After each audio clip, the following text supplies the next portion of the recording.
First up is crab rice. This is a different variation of crab rice you may have had in an Asian restaurant. This is not Asian inspired, it's more like Southern inspired. You have your crab meat, blue crab meat preferably, white rice, chop up your onions, your bell peppers.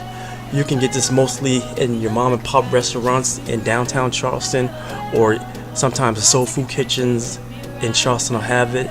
I've never had it any other place besides Asian restaurants, like when I was on the West Coast. The next one up, number 2, is egg and rice. That's it, just egg and white rice. You scramble your eggs, and then you add the cooked white rice to it. And this is one of the staples that we grew up on eating for breakfast or lunch or whatever. It's just one of those things that you don't hear too much about, because when you hear egg and rice, you hear the Asian version, like egg fried rice, but this is just egg and rice without all of the Asian influences on there. And if you can't cook this, we grew up, if you can't cook this, then you really can't cook. It's very easy to cook.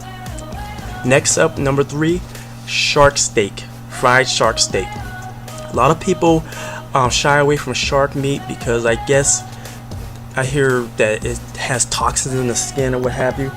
But no, this one, just go down to your seafood market, get the steaks, take it home, fry it up as you would any type of fish, with your cornmeal or flour or what have you. But yeah, this is very good. Some people broil it. I prefer mine fried. Has very great flavor, very great taste. And again, this is something you can get from your mom and pop restaurant. Number 4 on the list is garlic crab. It has become a popular as of maybe the last 4 or 5 years. It's just basically, you steam your blue crabs or snow crab legs. People in Charleston, the Geechee folks, they prefer the blue crab. And some people have just the garlic mix. Some people have the garlic sauce, or some people just just variations. Different people do it from home differently. Different restaurants do it differently. You can find these a lot in the mom and pop restaurants throughout Charleston downtown. Number 5 on the list is lima beans. Some people call this, when I lived on the West Coast, they call it lima bean soup. We really don't call it a soup because it's too thick to be a soup.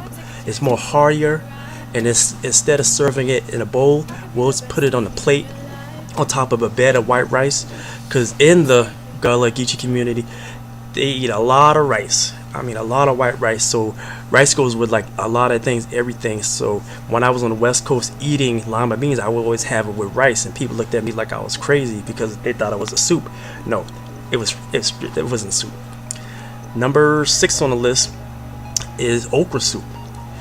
Now, I have never seen anybody outside of Charleston people cook this. There's different variations of it. You can have the shrimp in there, smoked meat, smoked sausages. I prefer mine with the smoked sausage and ham hock or neck bones. But you can cook it any way. I think the seafood kind of takes away from it because it almost makes it seem like a gumbo when you add seafood to it. I don't know. That's just my opinion. I don't know if they serve in the restaurants or not. I haven't seen it. Number 7 on the list is red rice. You start off with white rice.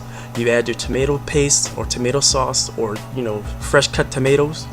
You cook them. You cook the rice first, and then you add the tomato mixture to it, and then you put it in the oven and bake it. And then of course you got your bell peppers, onions. Some people put chopped ham in there, maybe bacon. Just depends on who's cooking it. Everybody has their own variation of it. I like mine just how you see in this picture. Okay, number 8 is salmon and grits. Normally when we do the salmon and grits, we don't use the salmon steaks per se, but we'll just get the salmon out the can, and that's the way we've always done it. I've came across as of late, upscale restaurants like to use the salmon steaks instead of just the ones out the can, because I guess you're paying, get what you pay for. But it's very good if somebody knows how to cook it. It's a very good dish. I recommend trying it. Okay, number 9 on the list is she crab soup. Yes, if there's no crab in it, it's more of a bisque. But if you go to an upscale restaurant, they may or may not have the crab meat in there. I mean, it takes away from the name she crab, but they'll call it she crab bisque. But there's no influence of crab in there. if it's a bisque. It's just more like a soup per se, or like a lobster bisque. Sometimes there's meat in there, but you know, for the most part, if it's called a bisque, there's no meat in there. She crab soup is very good. I recommend trying it if you're ever in Charleston, South Carolina. Last but not least, number 10, shrimp and grits. This is one of my favorites. The way we do it at my parents' house is my mother would stew the shrimp. This is more like broiled shrimp, you know, steamed. My mother would stew the shrimp and then put it on a bed of grits. That's one of the best things. One of my favorites out of all of these things. Egg and rice. It's egg and rice, then shrimp and grits, and then everybody else just falls in where they get in. I recommend it when you come to Charleston. Check out some of these good cuisines, and I'm out of here.